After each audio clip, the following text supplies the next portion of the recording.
knowing it's 3-point game, you want to make sure that you're executing the offense, moving the ball down the field, and giving Harrison the chance to tie the game. And then once we got in the field goal range and we still had time left, I knew that I was going to hope that we had a couple shots at the end zone, and we were able to find Kelsey on that last one, and he made a big play.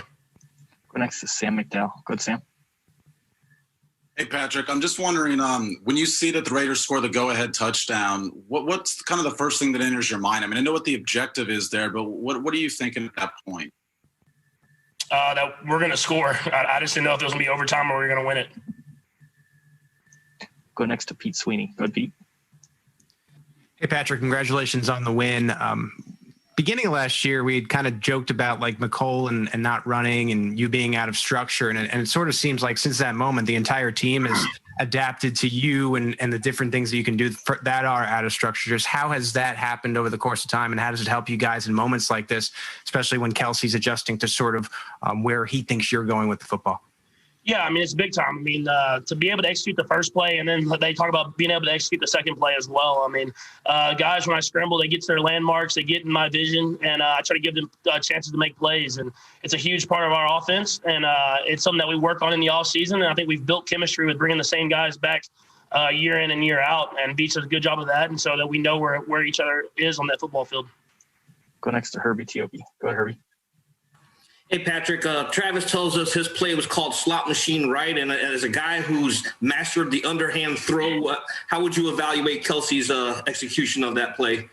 I thought he did a good job. I mean, he was able to sell it, get the underhand throw and that inside shoulder and give Pringle a chance. We actually had it designed to be a little tighter, and so I think if we'd have been able to get it a little tighter, we'd have got that touchdown. But it was sweet. I was even open a little bit in the flats if he wanted to sling it out there as well. Let's go next to Vahe Gregorian. Go ahead, Vahe. Hey, Patrick, I'm sorry if you answered this. I had something else in my ear, but I wonder if you could just try to describe your relationship with with Travis, the way that you guys seem to just have an intuitive knowledge of each other in these key moments. I know you've described it many times, but it seems like there's something really special there. Yeah, I think he has a great understanding of not only zone and man coverages and how to get himself open, but how to be on the quarterback's timing. And I think that comes from him playing the quarterback position and him having the years and the experience. And I think you're starting to see that with guys like Tyreek as well. And so if we can just keep evolving and keep getting better and better year in and year out and game by game, we'll be a hard offense to stop. Go next to Aaron Ladd. Go ahead, Aaron. And Clyde told us he felt a little more tension in the stadium this week. Be honest. I mean, you had to get this one. You wanted to beat your rival. Was there a little extra juice this week? Yeah, I mean, there was no doubt we wanted to win, and I think the guys came to play. And, I mean, like I said, that's a great football team. Teams beat a lot of good football teams, including ourselves. And we needed everything we had to win this football game. And we have a great football team coming up this next week, so we're excited for the challenge this next week and moving on to that one. Got time for a couple more. We'll go Darren and then Nate. Go ahead, Darren. Hey, Patrick, a couple of things. Was there some miscommunication between you and DeMarcus towards the end of the half where you had your interception? Because I know you all didn't cover the spread tonight for someone who worries about that. And then also, more seriousness, you all had 10 penalties tonight for 89 yards, a couple of personal fouls. How do you all clean that up before your next big game next Sunday against Tampa Bay? Yeah, I mean, first off, the one with D-Rob, it was kind of a miscommunication on mine and his part. We allow a lot of freedom in this offense, and so I was thinking he was going to come back to me, but he felt the pressure of the guy on the outside, and so he brought it back inside. And so we just have to be on the same page, and we can make that completion happen, and we've done it several times before. So that's something that you work on in practice, and obviously didn't want to throw that interception at that point when we already had points on the board. And then what's your second question again? My question was about the penalties. You all had 10 penalties tonight. A couple of them were personal fouls. How do you make sure that you all clean that up so it doesn't cost you, next week's game against the Tampa Bay Bucks? Yeah, I mean, it's a fine line. I mean, you want guys to play with emotion. You want guys to play hard through the whistle.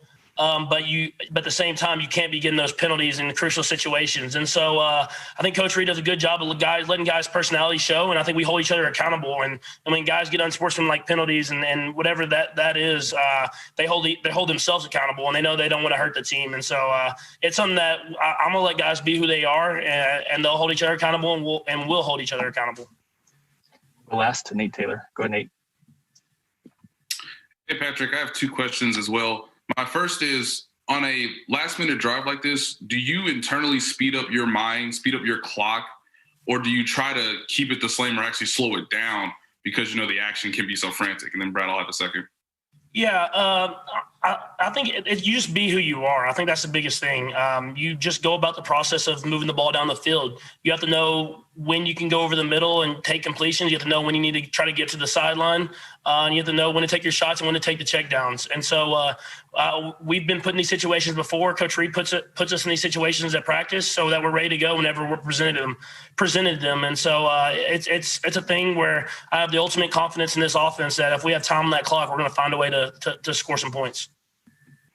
And lastly, we know it feels good, honestly, when you throw the touchdown to Travis. But can you just take us through what the feeling is when the ball leaves your hand and you know he's that wide open? Yeah, I mean, it was a play where I was looking at Tyreek, and I was actually, even when I scrambled out to the right, I was going to look back over at Tyreek again, thinking that he might have won against his matchup. And I saw the safety was running at me, like I was going to run the ball, and I saw Travis wide open in the end zone. So I just tried to put it on him as quick as possible because I knew that was the game winner. Patrick, we appreciate your time. Thanks for joining us. Well, you know you're always in it, and that's the biggest thing is that you know you can go out there and create energy, you know, with a purpose. Knowing that Coach Reed and the offensive staff are gonna put you in a good position, and sure enough, 1-5 is always ready for the moment. So you just got to make sure that you're staying true to the scheme and staying disciplined within the scheme, not trying to do too much, like I did the last time playing the Raiders and it hurt us, and this time just kind of staying on track with who we are, knowing that who we are is good enough, and it showed out there today. Let's go next to Vahe Gregorian. Go ahead, Vahe. Hey, Travis, can you tell us what you said to Andy after the touchdown? I think you went over and rubbed his shoulders and maybe suggested he put you in the right place. Well, everybody kind of gets a little tense in those moments, right? So, you know, just gotta loosen the guy up a little bit. You know, we're always talking about fire up, man, get ready. And it seemed right then and there that we had it in the bag. So it's just having fun with the big guy, knowing that it was a team win. You know, we all accounted for this one. Let's go next to Steve Walls. Good, Steve. Hey, Trav. This Raiders team isn't the same team that we've seen over the past few years. Talk about what makes this team, you know, so difficult to play besides the fact they are your rival. To be honest, man, this is the best Raiders team that I've played since I've been in the league. Very well coached. They got a whole lot of great players over there, and they play well together. Meaning, offensive, defensive, and special teams. They're all coming together and they're all playing their tail off. And you know, we knew it was going to be a fight coming into it. And I'm just proud of the guys in the locker room that were in white today. And we came away with a very hard-fought win out here in Las Vegas. Like we've got 4 left. We'll go right down the line, starting with Harold. Go ahead, Harold. Travis, congratulations on the win. You discussed Mahomes at the end there, but just throughout the game, you know, how frustrating was it seeing how back and forth it was going? And did you feel any pressure? Just, okay, we have to score on this. I know you want to score on every drive, but you felt like you had to score on each drive because you knew the Raiders were having success offensively too. We know what we're capable of, and we have the ultimate firepower on offense, and scoring every drive is a mission. It's the expectations that we set for ourselves.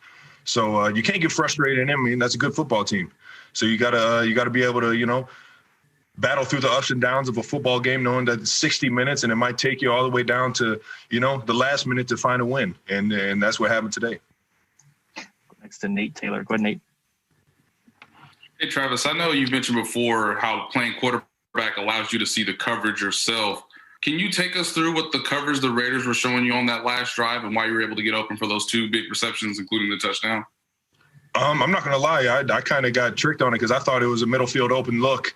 And when I got through second level, which is the linebackers, once I got through the second level, I felt an opening on the opposite hash. And, I mean, might as well go where the void is. You know, I feel like I see and I feel what Patrick sees back there in the pocket sometimes.